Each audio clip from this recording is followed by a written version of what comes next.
Aujourd'hui, moi, je vais vous entretenir sur un sujet dont le titre est simplement «Je suis chrétien», point de suspension, vraiment, point d'interrogation. Alors, c'est un titre assez évocateur qui va nous parler, n'est-ce pas, de la qualité de chrétien. Et, nous allons l'aborder dans un angle en particulier, et par rapport à une histoire que Jésus a eue et qui nous est rapportée, n'est-ce pas, non seulement dans le livre de Marc, à partir du chapitre 10, dans le chapitre 10, des versets 17 à 27, mais aussi c'est une histoire que l'on retrouve, il s'agit de l'histoire du jeune homme riche, qui se retrouve aussi dans le livre de Matthieu, au chapitre 19, les versets 16 à 26, et enfin nous l'avons aussi dans l'évangile de Luc, au chapitre 18, versets 18 à 27. Nous, pour les besoins de la cause, ce soir, aujourd'hui, nous allons écouter, nous allons lire dans Marc, chapitre 10, verset 17, 17, n'est-ce pas, à 31. Alors, frères et sœurs dans le Seigneur, dans ce temps de l'enfer où le monde et les hommes et les femmes qui le composent vivent des situations de plus en plus complexes, il importe de devoir s'arrêter un instant pour se poser la question la plus importante qui soit, à savoir, où passerai-je mon éternité? Au ciel ou en enfer? Il s'agit bien entendu ici de s'auto-examiner, de faire une introspection, bref, de questionner Jésus sur son évaluation de notre parcours terrestre jusqu'à ce jour, avant bien entendu son retour, car c'est un retour qui est imminent. Sa réponse, à notre sens, est capitale pour nous, car elle nous permettra de nous situer quant à notre qualité de disciple de Christ, sans les atténuations que nous pourrions, n'est-ce pas, faire, c'est-à-dire sans diminuer tous les actes ou les actions que nous pourrions être amenés à poser.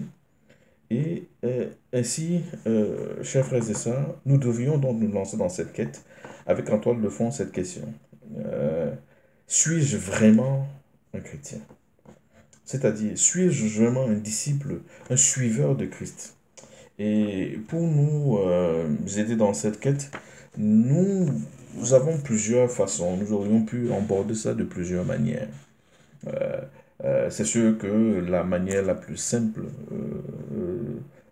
ou du moins la plus évidente, serait simplement de nous appuyer sur les Saintes Écritures, de Genèse à Apocalypse. Toutefois, c'est un exercice qui peut s'avérer être très âpre, très corsé, très difficile. Et c'est pour cela que nous allons invoquer ici, n'est-ce pas, la technique des petits pas. Nous allons faire des petits pas, n'est-ce pas, pour essayer de cerner la complexité, la complexité, n'est-ce pas, de cette notion. Nous pouvons savoir que ainsi, pour nous éviter tout excès de zèle, de prétention, mais plutôt nous voulons trouver dans la parole de Dieu des éléments qui vont nous convaincre à dessein, n'est-ce pas, de suivre résolument notre Maître à tous, qui est Jésus-Christ de Nazareth. Ainsi, nous avons été inspirés par trois passages, dont un principal qui va être le, le, le, le, le- le- la base complète, n'est-ce pas, de notre partage aujourd'hui. Là, je parle du texte de Marc 10, des versets 17 à 31. Et les textes de soutien que nous avons retenus sont les psaumes 15 et 1, exactement dans cet ordre-là. Et au fil de l'enseignement, n'est-ce pas, nous allons pouvoir regarder, nous allons pouvoir peser, sous-peser aussi, n'est-ce pas, pour cerner concrètement ce que cela veut dire à travers l'histoire du jeune homme riche. Alors, moi je vais vous lire dans la version 8 secondes révisée. Alors, le texte dans Marc 10, à partir du verset 17, là il est écrit. Comme Jésus se mettait en chemin, un homme accourut et se jeta à genoux devant lui. Il lui demanda, bon maître, que dois-je faire pour hériter la vie éternelle? Jésus lui dit, pourquoi m'appelles-tu bon? Personne n'est bon si ce n'est Dieu seul. Tu connais les commandements. Ne commets pas de meurtre, ne commets pas d'adultère, ne commets pas de vol, ne dis pas de faux témoignages, ne fais de tort à personne. Honore ton père et ta mère. Il lui répondit, Maître, j'ai gardé tout cela dès ma jeunesse. Jésus l'ayant regardé l'aima et il lui dit, Il te manque une chose. Va, vends tout ce que tu as, donne-le aux pauvres et tu auras un trésor dans le ciel. Puis viens et suis-moi. Mais lui s'assombrit à ces paroles et s'en alla tout triste, car il avait de grands biens. Jésus, regardant autour de lui, dit à ses disciples qu'il est difficile à ceux qui ont des biens d'entrer dans le royaume de Dieu. Les disciples étaient stupéfaits par ces paroles. Et Jésus reprit et leur dit, Mes enfants, qu'il est difficile d'entrer dans le royaume de Dieu.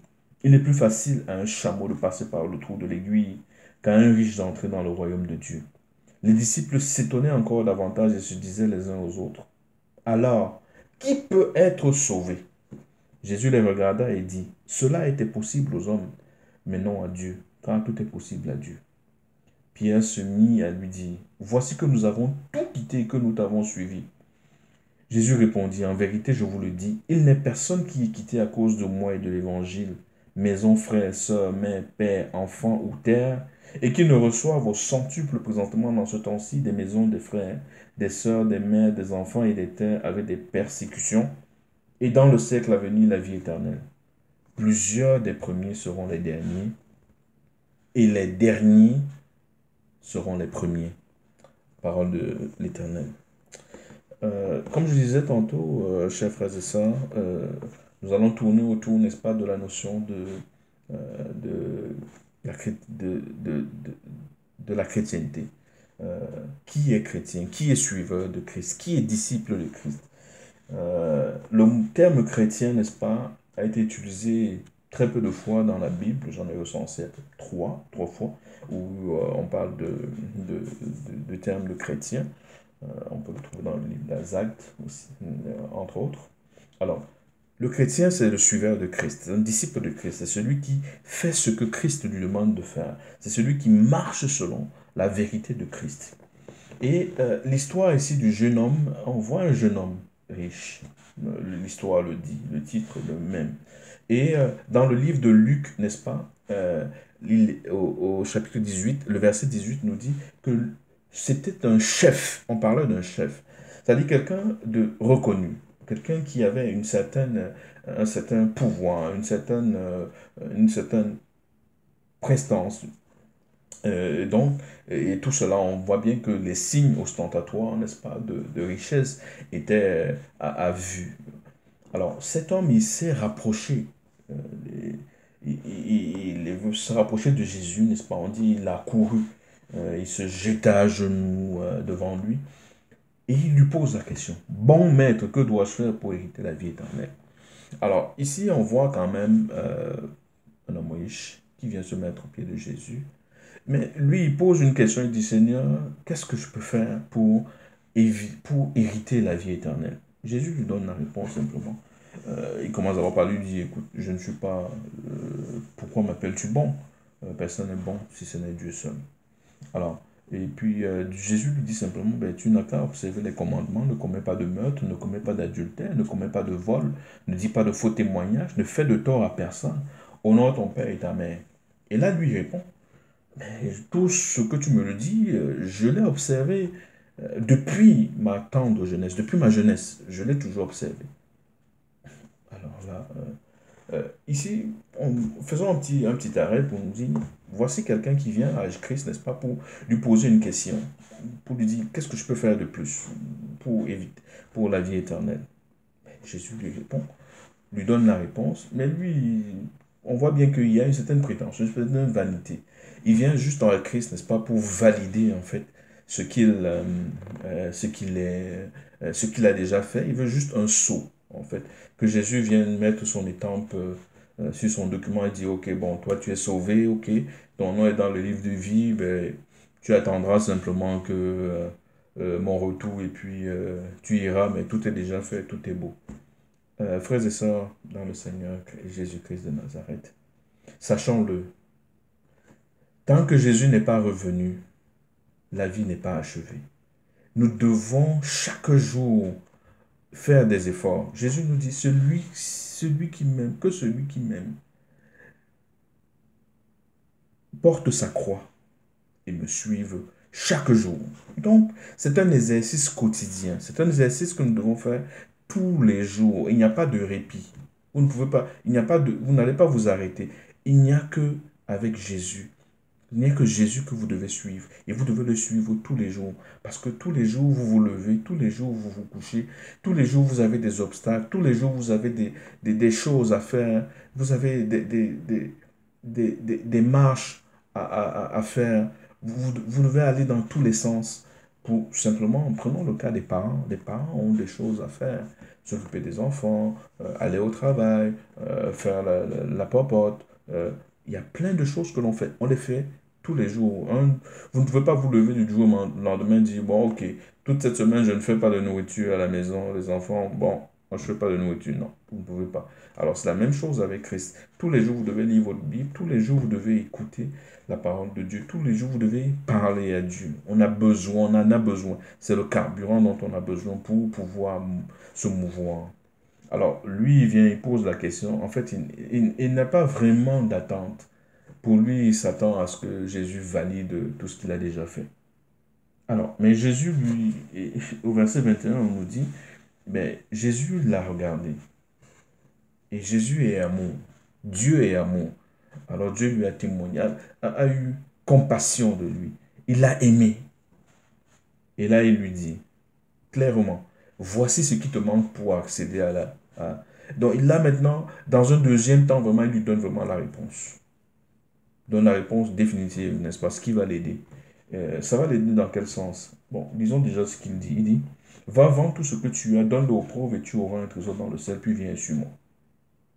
Alors, Jésus ici, il est en train de lui dire, mon frère, mon frère, mon fils, écoute, tu as déjà fait, tu observes tous les commandements, oui, mais il te manque une chose. Il y a une chose qui t'empêche d'être véritablement avec moi.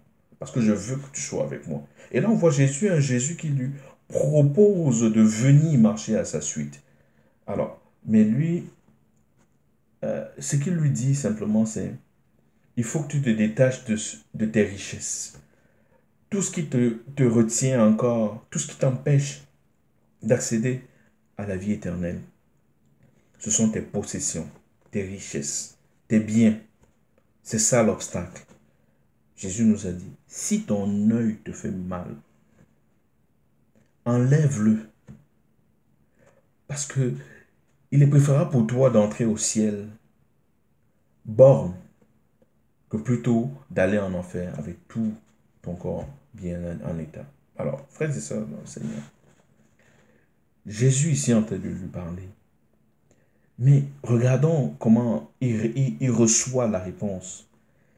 Au verset 22. Mais lui s'assombrit à ces paroles et s'en alla tout triste car il avait de grands biens. Il ne pouvait pas se départir de tous ses biens. Il ne pouvait pas s'en départir. Et s'il ne pouvait pas se départir de tous ses biens, alors il ne pouvait pas aller à la suite de Jésus. Parce que Jésus lui dit, dépose, laisse tes biens, vends tous tes biens. Prends tout ce que tu auras reçu de la vente de ces biens. Donne-le aux pauvres, fais une bonne action. Et ainsi tu auras tes trésors dans le ciel. Mais lui, il n'entend pas ça. Pourquoi, frères et sœurs, dans le Christ? Simplement parce que il était attaché au monde. Il s'est attaché à la chair, aux choses naturelles. Il ne comprenait pas. Il n'a pas voulu comprendre que nous sommes d'abord des êtres spirituels. Nous ne sommes pas des êtres charnels. Nous sommes des êtres spirituels. Des êtres spirituels. Avec une âme vivant dans un corps. Dans un corps, la chair. La chair que nous pouvons toucher. Mais nous ne sommes pas d'abord cette chair. Nous sommes des êtres spirituels. Parce que Dieu est esprit.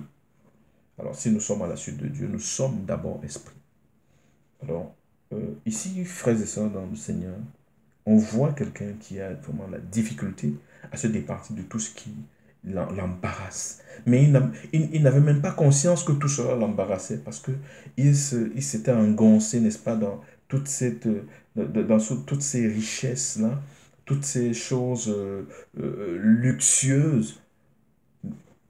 Et ça ne lui permettait pas de suivre Jésus. Mes frères et sœurs dans le Christ, ne regardons pas simplement en disant que voilà des richesses et c'est tout ce qui pouvait lui empêcher. Non, regardons que nous aussi, nous avons de ces choses qui nous empêchent d'être totalement à Christ. Il y en a beaucoup qui aiment l'école, qui aiment les diplômes. Ils vont faire tout type de diplômes accrochés et des baccalauréats et des doctorats et tout ça. Ou bien il y en a qui vont trouver que non, ils ont besoin d'avoir beaucoup de voitures. Il y en a qui aiment à toucher tout ce qui est charnel, qui va leur voler du temps. Donc, retenons que tout ce qui vole notre temps, tout ce qui vole le temps que nous devons consacrer à Christ, tout cela sont des choses comme pour le jeune homme riche qui lui ont empêché d'arriver à la vie éternelle.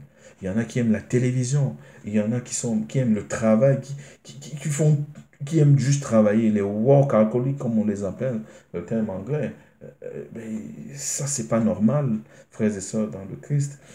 Si nous voulons être à Christ, il va falloir faire un certain nombre de sacrifices. Il va falloir se départir d'un certain nombre de choses. Donc, chacun d'entre nous doit savoir exactement où ça se trouve. C'est pour cela que dans mon propos d'introduction, dans mon introduction, je disais bien que nous devons aller à Christ pour lui demander de nous évaluer.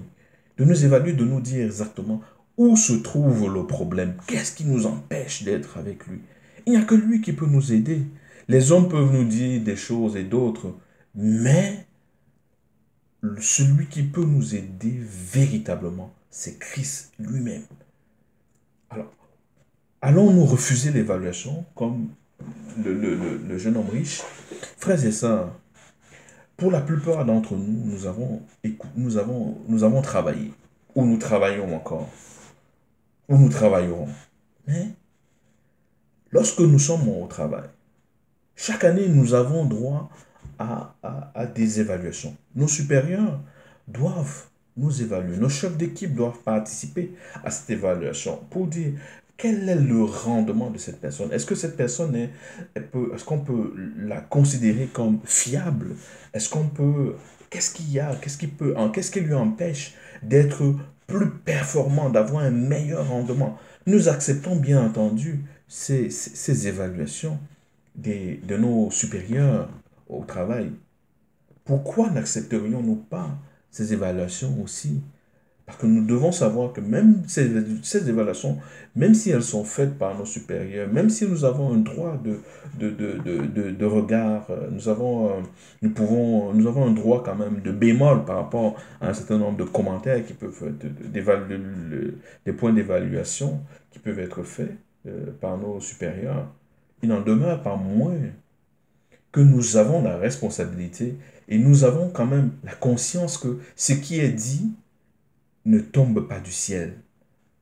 Ce n'est pas de la génération spontanée. C'est pas arrivé de nulle part. Il y a quand même une base. Parce que pour établir des faits comme cela, il y a quand même, pour établir, n'est-ce pas, une évaluation comme celle-là, vos boss, vos patrons ont besoin, n'est-ce pas, de faits.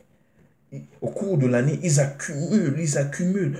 Même si vous ne le savez pas, ils accumulent un certain nombre de faits. Ils sont capables de rentrer, d'aller vérifier. Est-ce que c'est quelqu'un qui est assidu? Ben, ils peuvent regarder au niveau de l'assiduité. Ils vont regarder à quelle heure vous arrivez au travail et tout ça. Est-ce que c'est quelqu'un qui fait son travail, qui utilise bien le matériel qu'on lui donne au travail? Est-ce que vous n'êtes pas du genre à aller simplement, vous êtes au travail et vous passez votre temps au téléphone, à appeler ici, à appeler là-bas, ou bien sur Internet à faire tout et n'importe quoi. Un peu de ça, est-ce que vous dépassez tout le temps vos pauses, donc vous êtes un peu là, votre boss va vous dire, ben, vous me volez du temps. Est-ce que c'est de cela qu'il s'agit? Mais dans tous les cas, vous avez quand même conscience que ce qui est dit dans votre évaluation, il y a quand même un peu de vrai là-dedans. En tout état de cause, il y a un peu de vrai. Et vous devez l'accepter. Et vous devez, par là, c'est pas pour vous faire du mal, mais c'est pour vous aider à être meilleur. C'est ce que Jésus voulait faire. C'est ce que vos boss aussi le font. C'est ceux qui, on peut dire, bon, ok, dans certaines situations, c'est pas vraiment le cas. Oui, bon, ça, on veut pas, on veut rester dans ce qui est normal. On va pas regarder les cas particuliers. Mais ici, ce jeune homme a refusé l'évaluation de Christ. Il a refusé ce que Christ avait à lui dire. Parce que simplement les biens, il ne pouvait pas, il ne pouvait vraiment pas s'en départir. Et voilà, c'est comme ça que Jésus dit simplement à ses disciples, il dira qu'il est difficile à ceux qui ont des biens d'entrer dans le royaume de Dieu. Donc, tous ceux qui ont des choses tous ceux qui ont des biens, des richesses, tous ceux qui ont des choses qui leur empêchent, tous ceux qui ont des choses qui leur empêchent d'être avec Christ, pour eux, il est vraiment difficile d'entrer dans le royaume des cieux. Il vous sera difficile d'entrer dans le royaume des cieux si vous n'êtes pas conscient que avec Jésus, nous devons lui donner toute la place. Toute la place. Jésus doit avoir la première place dans nos vies, en tout état, en toute situation, en tout état de cause.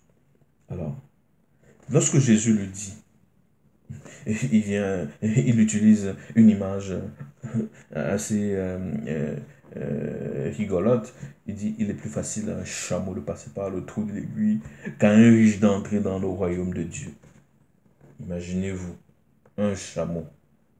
Un chameau, c'est un animal énorme. Même un chameau, un homme à côté d'un chameau, c'est compliqué. Mais c'est vraiment petit un homme par rapport à un chameau. Et on vous dit, le chameau peut passer à travers l'aiguille. Imaginez-vous un peu, essayez un peu de vous imaginer, un peu la scène. Mais on vous dit qu'un homme riche, c'est-à-dire quelqu'un qui a des biens, quelqu'un qui est attaché aux choses de la chair, choses naturelles, ne peut pas entrer dans le royaume des cieux. C'est comme un boulet qui vous empêche d'avancer, de bouger. Alors, après cela, le Seigneur, après avoir dit cela à cet homme, après avoir dit cela aussi, ce que je viens de relever, n'est-ce pas, aux disciples. Alors les disciples, ils sont dans l'étonnement, ils sont confus, et donc ils posent la question. Alors qui peut être sauvé? Si lui, l'homme riche, avec tout ça, il a observé tous les commandements, il a toutes ses richesses, mais qui peut donc être sauvé? Si lui ne peut pas être sauvé, qui peut donc sauver? On voit bien qu'il y a eu, on voit bien la naissance ici là d'un complexe d'infériorité de la part des disciples. Hein, et ils le font savoir à travers cette question. Mais Jésus vient leur donner la réponse. Il vient leur donner la réponse. Il vient leur donner un élément majeur dans la vie de tous et de tout un chacun. Un élément que nous devons garder en mémoire constamment. C'est que Jésus vient dire, il est impossible aux hommes, par eux-mêmes, d'être sauvés, mais non à Dieu, car tout est possible à Dieu. Qui peut donc être sauvé? Cela est impossible aux hommes, mais c'est possible à Dieu.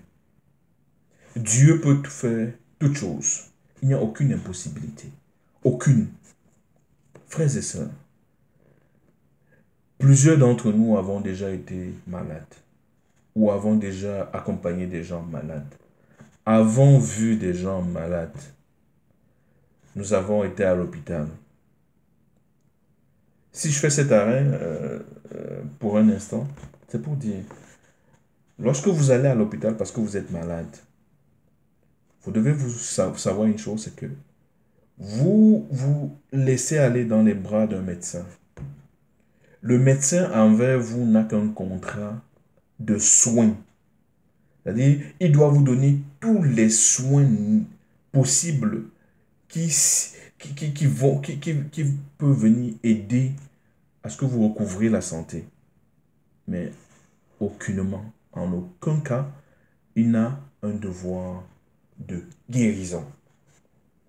Mais Jésus, Dieu dit, cela est impossible aux hommes. À moi, tout est possible. Moi, je peux tout. je peux vous guérir de ce cancer qui a été déclaré incurable, ce cancer généralisé, je peux vous guérir. Cette maladie de gorge qui t'empêche même d'émettre le moindre son, je peux te guérir. Cette stérilité, homme ou femme, moi je peux te guérir. Pas besoin de in vitro, in vivo et tout le tralala. Moi, Christ, je guéris. Sarah a eu un enfant. Zacharie et Élisabeth ont eu un enfant. Ils étaient déclarés stériles. Frères et sœurs, qu'est-ce qui peut dépasser notre Dieu qui a créé toutes choses? Sachons et acceptons de nous appuyer sur lui. Car il nous dit lui-même qu'il est capable de tout. Alors faisons-lui confiance. Frères et sœurs, voici aussi l'apôtre Pierre qui dit, mais Seigneur, si nous avons tout quitté pour te suivre, qu'en est-il donc de nous? Comment allons-nous faire? Et Jésus vient donner une réponse qui est assez parlante. Il dit au verset 29, « En vérité, je vous le dis, il n'est personne qui est quitté à cause de moi et de l'évangile. Quitté à cause de moi et de l'évangile. Maison, frères, sœurs, mères, pères, enfants ou terres.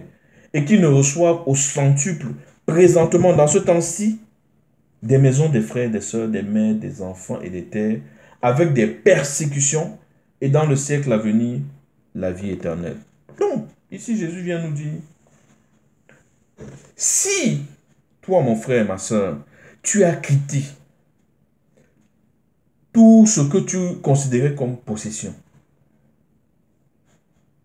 pour le suivre, lui, Jésus, et son évangile, qu'à cause de cela, tu as abandonné même ta maison, la maison familiale, les frères, les soeurs, tu as abandonné tout le monde, juste parce que tu voulais le suivre. Il te dit, je te donnerai au centuple.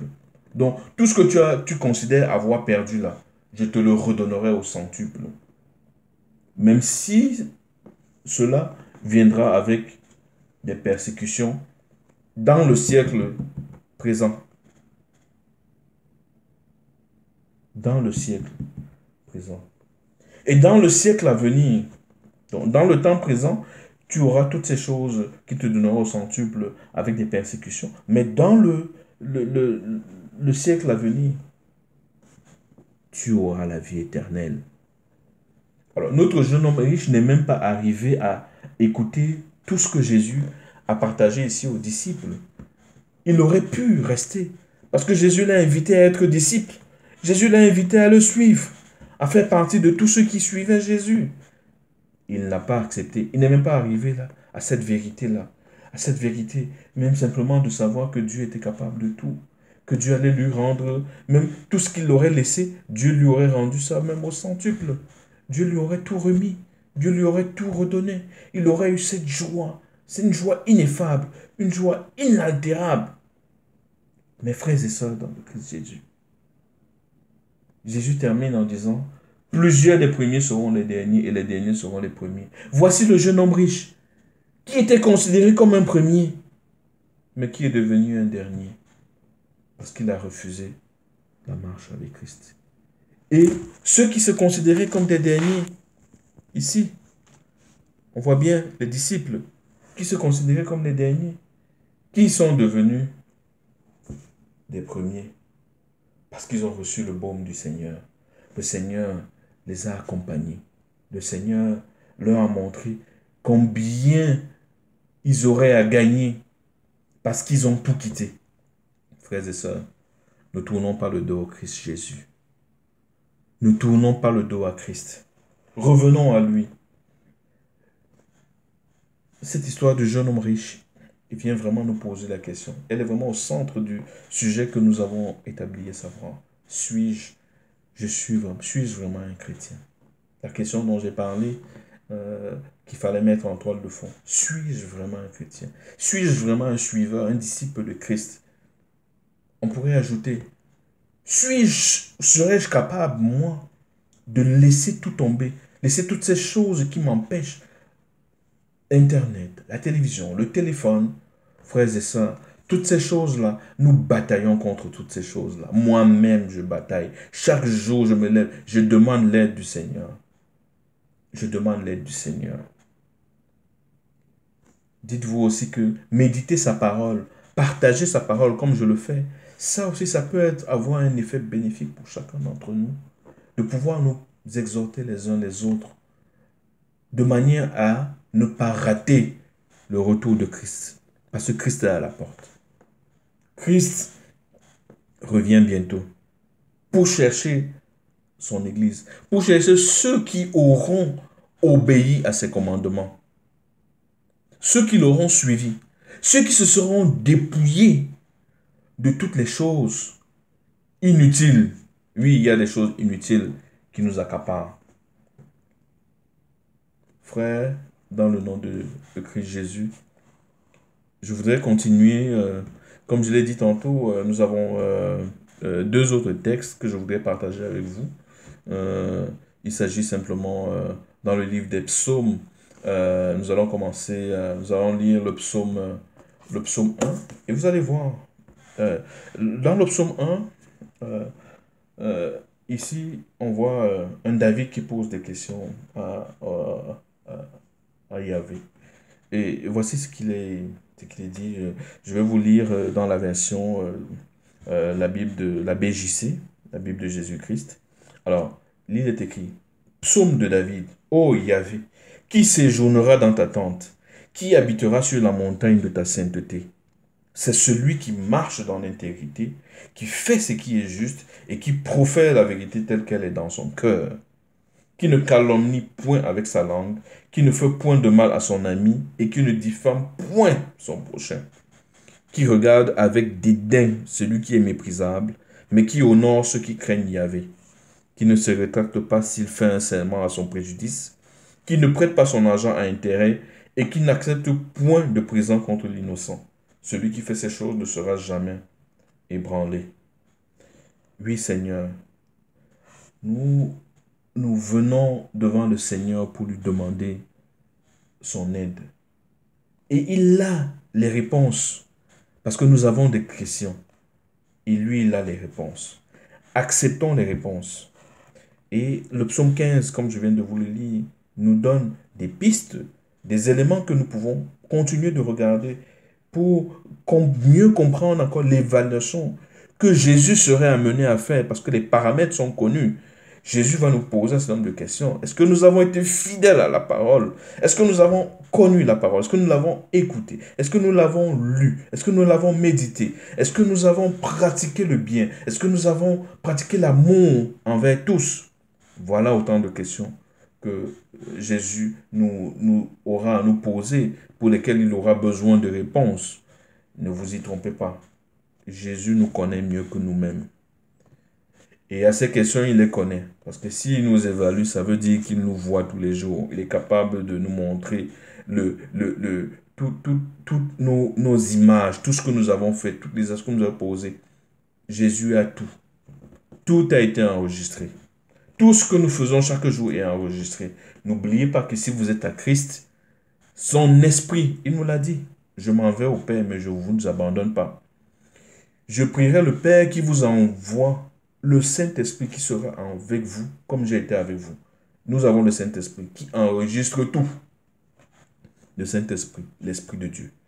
Alors, frères et sœurs, continuons. Le psaume 1 qui nous dit, « Béni est l'homme qui ne marche pas selon le conseil des méchants, et qui ne s'arrête pas sur la voie des pécheurs, qui ne s'assied pas dans l'assemblée des moqueurs, mais qui prend plaisir dans la loi de Yahvé et qui médite sa loi jour et nuit. Il est comme un arbre planté près des ruisseaux d'eau, qui rend son fruit en sa saison, et dont le feuillage ne se flétrit point. Et ainsi tout ce qu'il fera réussira. Il n'en est pas ainsi des méchants. Ils sont comme la balle que le vent chasse au loin. C'est pourquoi les méchants ne résistent pas dans le jugement, ni les pécheurs dans l'assemblée des justes. Car Yahvé connaît la voie des justes, mais la voie des méchants périra. » Frères et sœurs, ici on voit le juste et le méchant. Une autre, on peut dire des synonymes de chrétien et non chrétien. Parce que le monde est ainsi fait. Il y en a qui suivent Christ, il y en a qui ne suivent pas Christ. Il n'y a pas de situation intermédiaire. Il n'y a pas de zone grise. Où tu es à Christ, ou tu n'es pas à Christ. Frères et sœurs, nous avons aujourd'hui le choix. Nous avons le choix. Voulons-nous suivre Christ? C'est une bonne résolution. Si nous voulons le suivre, nous devons lui demander de nous évaluer. En bref, de nous dire clairement ce qui nous empêche, ce qui pourrait nous empêcher d'être pris lors de son retour. Ce qui pourrait nous faire rater l'éternité. Christ a la réponse. Nous devons l'écouter. Nous devons accepter son évaluation. Nous devons accepter ce qu'il aura à nous dire. Parce que nous en avons besoin. Parce que pour ceux qui ont fait un peu de psychologie, vous pouvez comprendre simplement ce terme qui dit: vous ne pouvez pas être à la fenêtre de votre chambre et vous voir passer pas dans la rue. Non, frère, tu ne peux pas être à la fenêtre de ta chambre et te voir passer dans la rue. Si tu es en train de passer dans la rue, il y en a d'autres dans la fenêtre qui sont en train de te regarder. Donc tu ne peux pas t'évaluer toi-même. Cette évaluation, oui, tu ne peux pas évaluer, tu ne peux pas connaître exactement tout ce que tu fais. Il faut que d'autres te donnent un feedback. Il faut que tu aies un retour d'autres pour savoir est-ce que ceci a été bien, est-ce que ceci n'a pas été bien. Et si ça ne l'a pas été, eh bien, il faut que je me réajuste. Si ça a été bien, eh bien, que je continue dans ce sens pour continuer d'exceller.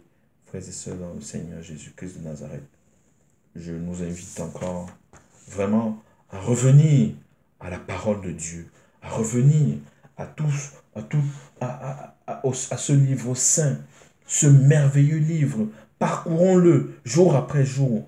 Regardons, demandons de l'aide à nos frères et sœurs. Prions le Seigneur de nous donner le discernement pour être capable de comprendre cette parole, de savoir exactement dans tout ce que nous aurons à faire, dans tout ce que nous allons vivre, qu'est-ce qui peut, dans toute cette complexité aujourd'hui de ce monde, avec toutes les manifestations, avec toutes les guerres qui arrivent, avec toutes les abominations que l'on voit, qu'est-ce qui peut nous aider là-dedans? Il n'y a que Jésus-Christ de Nazareth qui peut nous aider à passer au travers, qui peut nous aider à supporter tout cela. Et donc, frères et sœurs, que ce passage, que ce partage, pères, frères et sœurs, puisse vous aider, nous aider tous, parce que c'est une marche que moi aussi je fais continuellement. Je demande aussi au Seigneur de m'aider chaque jour. Et donc je vais finir simplement en vous disant, rappelez-vous que le jeune homme riche a par vanité, par prétention, demandé une évaluation à Christ. Mais quand Christ lui a dit exactement ce qu'il avait à faire pour accéder à la vie éternelle, eh bien, il a tourné le dos. Il était fâché, il était tout triste. Mes frères, sœurs, ne soyons pas comme lui. Tirons avantage de notre relation avec Christ. Tirons avantage des évaluations que Christ peut faire de nous, de toutes les paroles qu'il peut nous donner. Il peut nous parler directement, il peut nous parler par des frères, mais dans toutes ces choses, ayons du discernement. Demandons ce don, le don de discernement, pour être capable de savoir ce que Christ nous dit. Comment est-ce que je fais? Je dois l'accepter. Comment est-ce que je fais pour le mettre en pratique? Demande à Christ, parce qu'il te dit, si pour toi c'est impossible, pour lui ce n'est pas. Tout est possible. Il peut faire tout ce qu'il veut.